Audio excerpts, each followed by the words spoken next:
Praise lord everyone. యెషయా గ్రంథము 60వ అధ్యాయము 1వ వచనంలో, నీకు వెలుగు వచ్చి ఉన్నది, లెమ్ము తేజరిల్లుము, యెహోవా మహిమ నీ మీద ఉదయించెను అని చెప్పి వ్రాయబడిందండి. చాలా మందిలో ఆత్మ సంబంధమైన నిరాశ.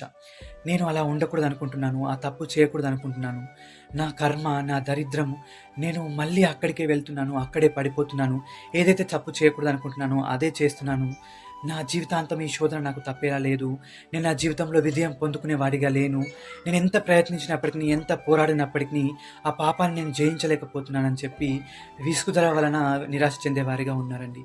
ఇలా నిరాశ అనే చీకట్లో కూర్చునిపోయేవారిగా ఉన్నారు.